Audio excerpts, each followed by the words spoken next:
और बिहार की सियासत से जुड़ी बड़ी खबर आपके सामने रखने जा रहे हैं। जनसुराज के उम्मीदवारों की लिस्ट बहुत जल्द आने वाली है। इस बात की जानकारी मिल रही है कि बहुत जल्द जनसुराज अपनी पहली लिस्ट जारी करेगी। जनसुराज के उम्मीदवारों की लिस्ट जल्द आने वाली है, ऐसी खबर मिल रही है। कहा जा रहा है कि 9 अक्टूबर को जनसुराज की पहली लिस्ट आ सकती है। सभी 243 सीटों पर जनसुराज पार्टी चुनाव लड़ेगी और इसके लिए कहा जा रहा है कि बहुत जल्द अपने उम्मीदवारों की लिस्ट सामने रखी जा सकती है। जनसुराज के उम्मीदवारों की लिस्ट जल्द आने वाली है, इस तरीके की खबर सामने आ रही है। देखिए, बताया जा रहा है कि 9 अक्टूबर को जनसुराज की पहली लिस्ट आ सकती है। शैलेंद्र ज्यादा जानकारी के साथ जुड़ चुके हैं। शैलेंद्र, 9 अक्टूबर को जनसुराज की पहली लिस्ट आ सकती है, पूरी खबर विस्तार से बताइएगा।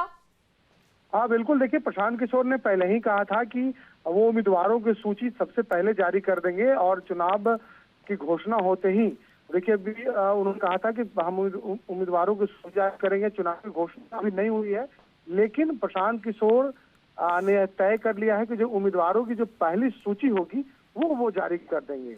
लोग ये कह रहे थे कि प्रशांत किशोर जब तमाम लोग अपने अपने राजनीतिक दल जब उम्मीदवार की घोषणा करेंगे उसके बाद जो बचे उम्मीदवार होंगे उसमें से प्रशांत किशोर चुनेंगे, लेकिन ये गलत साबित हुआ और प्रशांत किशोर ने ये घोषणा कर दी है कि 9 तारीख को वो पहली सूची जारी करेंगे उम्मीदवारों की, जो पार्टी में प्रशांत किशोर के साथ मजबूत से खड़ा रहे या फिर जो मजबूत चेहरे हैं अलग अलग विधानसभा के, उनकी सूची प्रशांत किशोर उम्मीदवार के तौर पर जारी करने जा रहे हैं। और वाकई ये जो उनकी सूची होगी तमाम राजनीतिक दलों के लिए महत्वपूर्ण होगी, क्योंकि हर लोग ये देखना चाहता है कि प्रशांत किशोर के उम्मीदवार कौन कौन हैं और किस तरीके के उम्मीदवारों को बिल्कुल। और शैलेंद्र, लेकिन ये बड़ी चुनौती भी होगी पीके के लिए, क्योंकि लगातार वो क्रांतिकारी मोड में दिखाई दे रहे हैं और बड़े बड़े वादे भी कर रहे हैं बिहार के लिए। तो ऐसे में 243 सीटों पर उम्मीदवार उतारना बहुत आसान उनके लिए नहीं होगा।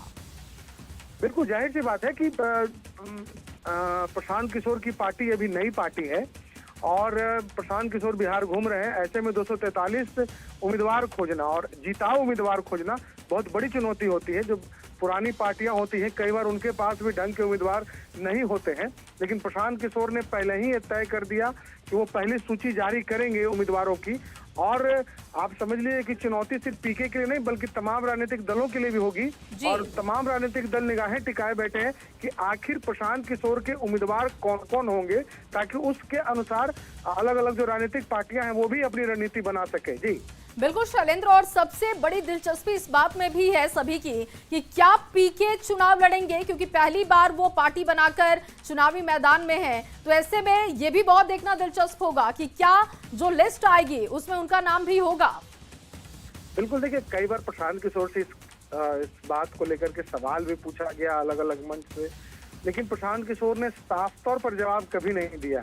लेकिन ये माना जा रहा है कि प्रशांत किशोर भी चुनाव लड़ सकते हैं बिहार विधानसभा का। बिहार विधानसभा में उम्मीदवार के तौर पर वो किसी एक विधानसभा को अपना सकते हैं, लेकिन इस बात का जो खुलासा है वो प्रशांत किशोर। बहुत शुक्रिया शैलेंद्र तमाम जानकारी के लिए। तो देखिए 9 अक्टूबर को प्रशांत किशोर की तरफ से पहली लिस्ट रखी जा सकती है, जनसुराज की पहली लिस्ट आ सकती है, इस तरीके की बड़ी जानकारी मिल रही है। 9 अक्टूबर को जनसुराज की पहली लिस्ट आ सकती है, ये खबर है। और ऐसे में सबसे बड़ी दिलचस्पी इस बात में है कि क्या पीके भी चुनाव लड़ेंगे।